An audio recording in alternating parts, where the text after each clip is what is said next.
Hello, my name is Master Olds. I'm the head instructor at Rising Phoenix Martial Arts. Today I'd like to tell you a little bit about some training accessories that can really improve your home dojang. Now when you're surfing the web, a lot of times they'll tell you things like this is made for pros, or it's extremely durable, or it has a satisfying snap to it, but they don't really go into why to use that particular item. And today I'd like to address that. So with our first item that I'd like to look at is what we call strike film or strike paper. Now for a lot of us, we think of this as only being for children, and it is really good for little kids between 3 and 5 years old. It makes a very satisfying snap. It's very reminiscent of like those crinkly toys that my 1-year-old daughter likes to play with. But it's also not so loud that it sort of startles them. It's a really good in-between sound. It's also very cheap, so you can get a lot of them. And the silver lining that no one talks about with these is that they're great for working on your demonstration techniques, putting together board break presentations. So for example, on our demo team, we put together our board breaking sets, and a lot of times we can't just break those rebreakable boards like 10, 20, 30 times because our hands start getting fatigued. But when you do this, you can just practice it hundreds of times and really get that precision up. So it's really good for board breaking. Next thing I want to talk about is what we call our kicking paddle. Our kicking paddle comes in a couple of different forms. We have single and double kicking paddles. In my experience, most of the high-level players, they tend to use single kicking paddles because they're more durable and they're faster to move. However, they don't make a very satisfying snapping sound. So for most schools around America, we tend to use double kicking paddles because it makes this kind of sound. It's very satisfying when you're first learning your techniques. Even once you know them, it's very satisfying. So the double kicking paddle is really good for working on our speed and agility in our kicking techniques. It's not going to be the main choice for a lot of our hand techniques, although some of our hand techniques can be used with the kicking paddle. We can even use it as sort of a blocker to work on our blocks and stuff. But really where it's strong suit is working on fast roundhouse kicks, inside crescent kicks, axe kicks, things like that we need to use in very quick combinations moving all over the floor. So that's why I think for any Taekwondo practitioner, a set of kicking paddles, not just one, but really you need a set of kicking paddles is sort of essential. Now, if you are like us and you work on other things besides kicking, you work on a lot of hand techniques, especially punching techniques, I'd recommend getting a set of coaching mitts. The coaching mitts are kind of the companion to the kicking paddles. We can use them to work on very fast hand techniques like lead punch, jab cross hook, uppercut, things like that. They're not going to be the perfect solution for working on like our strongest reverse punch possible. They're more for agility, very much like those kicking paddles, and that's why I never really get just a single coaching mitt. I get a pair of coaching mitts so you can move around the floor with your coach and practice those fast striking techniques. Now,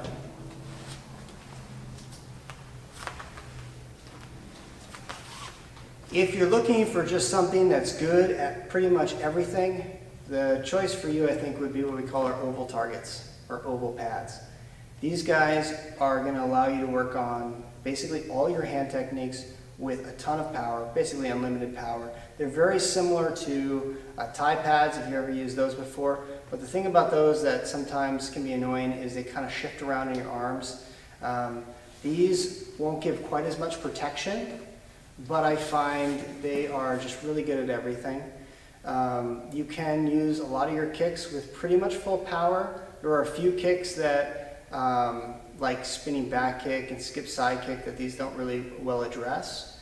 But I'm going to talk in just a second about something that's really good for that. But pretty much for everything else, we can work on a roundhouse kick, or roundhouse kicks with a lot of power, inside crescent kick, we can do axe kick, jab cross, hook, uppercut. We can do all this stuff with these pads.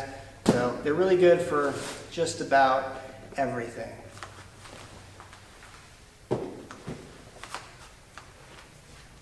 Now moving up our line to the next most powerful thing is going to be our body shield. Okay? The body shield is really good for absorbing heavy blows like our power roundhouse kicks, a skip side kick, even flying side kick, spinning back kick.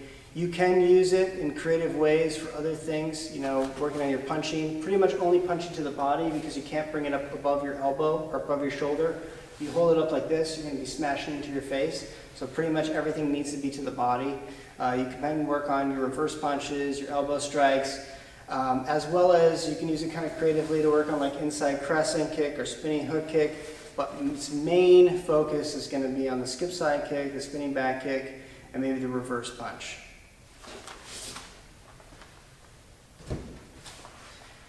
Now, if you don't have a partner, what can you do?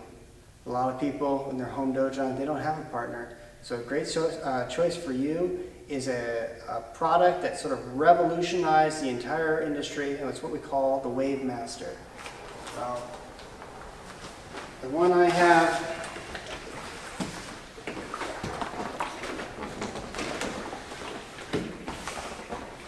have here today is our sort of pro line. This is a more expensive choice, but you can just get a standard Wave Master. The reason to go with the Wave Master as opposed to a hanging heavy bag is that you can move it anywhere you want. You can move it off the training floor, and you can do your forms or whatever else you want to do on that training floor, and then you can move it onto the training floor when you want to practice on it. It also moves in a different way, which is both good and bad. The thing that I like about this bag is that you can hit it with a skip side kick as hard as seemingly possible, and you basically can't break it. I have broken a few over the years just because they get old and stuff. But with the hanging heavy bag, it's really meant for punching. When you hit the hanging heavy bag high up here, it moves a little bit, but you're not doing like a ton of damage up there. But if you try to do like a flying side kick on a hanging heavy bag or a skip side kick, I mean, you can send that thing right up into the roof. And the better choice is going to be this Wave Master. You can use the Wave Master similar, it's not quite as good as that hanging heavy bag for like, moving around and hitting it and having it move away and then come back and hit it with another technique. But you can kind of hit it and then come in as it's coming back with your second technique. And that can kind of simulate having a partner, which is really good. A must-have essential for anyone who's training alone, I think some kind of Wave Master.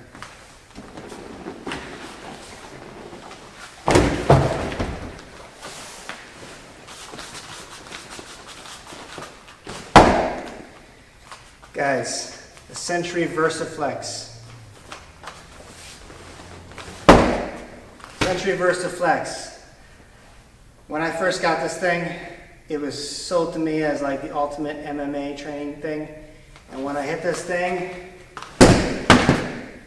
I was so disappointed because it didn't come back up.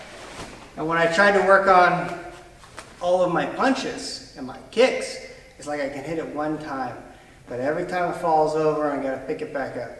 So this is a really great tool, but it's very limited in its scope and application. I use this when I get up early in the morning and I don't want to hit a really hard bag. I want to kind of get warmed up a little bit. It's very soft, but it's really going to be for just one kick or one punch. You're not going to be able to just lay into it with tons of hard punches. It slowly kind of deforms a little bit and moves around. It doesn't really come back the way you'd like it to. But it does have a couple of additional utilities that the Wave Master doesn't have. And that is, you can pick it up and you can throw it down. And that can be a really useful thing. You know, in our school, we focus on, we do everything. We do kicking, we do punching, kneeing, elbowing, we do ground and pound on the ground, and we also do throws and sweeps and submission grappling.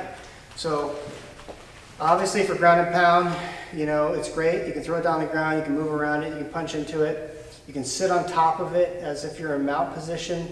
You can have it on top of you as if it's in your guard. But you can also pick it up and work on some of your throws. You can come step across, you can work on your leg sweeps, you can work on your hip throw, okay?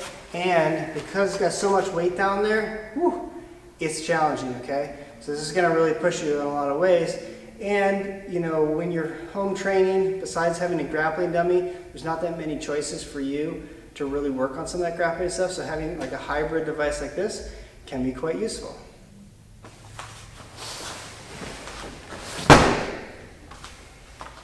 Now, those are some of the striking bags and accessories that we can use to improve our kicks and punches. But in order to get our kicks and punches to work, we may need some training accessories to kind of help us in that path. Now, the first thing I want to talk about is our bag gloves. Now, our bag gloves sometimes are overlooked. You know, I'm a tough guy myself, and I thought when I first started training, I don't need a pair of bag gloves. I'm just going to hit with bare hands and make them super tough. For some of you guys, that's a good choice. But I will tell you a couple of things when you're first starting out. The first thing is, a lot of, you know, the big tough guys, they got so much power, but they got a little itty bitty wrist. And when they come through with their whole body, when they go to hit, it's not completely lined up, and they don't have a lot of wrist strength built up. And so when they hit, it goes boop, like this. And once you do that one time, it's super hard to keep a tight wrist from then on out, and you kind of ruined your whole training experience. So having that bag glove with the additional wrist support here can be really helpful in the beginning years when you're first learning how to make that proper contact. And listen, you know, even someone who's been punching for 30 years, the bag is kind of knobby, and it's not a hard surface that gives you a consistent feedback sometimes. And so sometimes, you know, if you hit it like slightly wrong, it can do that. And when you have a ton of force behind your punch, there's a lot at stake there. So, you know, starting with the bag gloves can be a really good choice for that. Also, you know, if you want to be able to hit really hard stuff, remember that you're going to have to develop a really hard skin on your hands. And for some ladies, you know, they don't want that. So the bag glove is a good choice for that. But also there's a secret thing here that people often overlook, is that bar in the middle of the glove. Now a lot of people think that that's for extra weight behind your punches, and there may be some bag gloves out there that have a metal bar in there that kind of add to the weight and stuff like that, but that's not really the primary purpose of that bar. Primary purpose of that bar is that a lot of beginning boxers, they think they got to make like a super tight fist, but actually when your fist is super tight, it's hard for you to make a tight wrist, and the tight wrist and perfectly aligned wrist is what allows you to deliver the power up through your legs into your body and all the way to your knuckles without it being broken. So actually having a slightly loose hand is going to be the better punch, and having that bar in there will kind of remind you to do that. It's a good training tool. Those are the bag gloves. Now, every great martial artist knows that the most important thing to work on is your footwork. All right? If you have good footwork, you can move into range of hitting, and you can move out of range of being hit. And the best way to work on that is with some kind of marking on the ground. So you can work on your footwork and your agility training. And if you have a sort of temporary space that you can't just always have something drawn on the ground, which not many of us can, having an agility ladder like this, which you can lay out and work on your sidestepping and all that kind of stuff, is a great choice. It's the agility ladder. And then any great home dojang needs to think seriously about what kind of surface they want to be training on. If you are like us and do a lot of sweeps and throws, you're going to want to really consider having some mats that you can put down. But even if you aren't a grappler and you just focus on striking, listen, at some point in your training, you're probably going to slip and fall, and having concrete under you is going to hurt a lot more than having some mats. And for that reason, I recommend a couple of choices. One choice is get some folding mats. Get a folding mat like this, which you can unfold and put down. It's deceptive. This thing looks like it's not that expensive, but is very expensive. But the benefit of this is that you can put it down when you're training, you can pick it up and put it away when you're not. It's a little bit squishy, so it may be a little bit harder for you to work on a lot of your fast footwork, but it's not too bad. In my experience, it's a pretty good choice. when you want something you can throw down temporarily and pick back up again.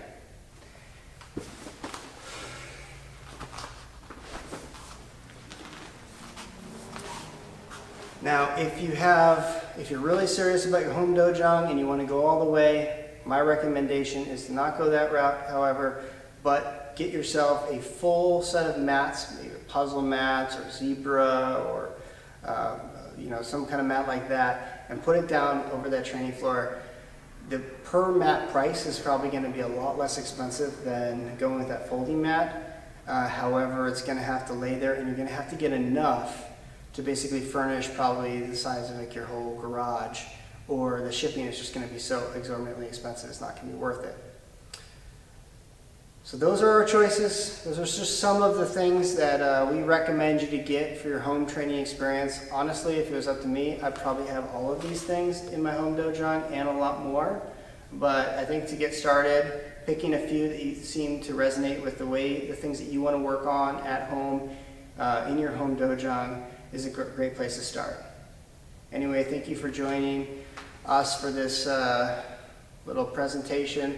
I hope you guys like and subscribe and stick around. We have a lot of great videos coming out on our YouTube channel.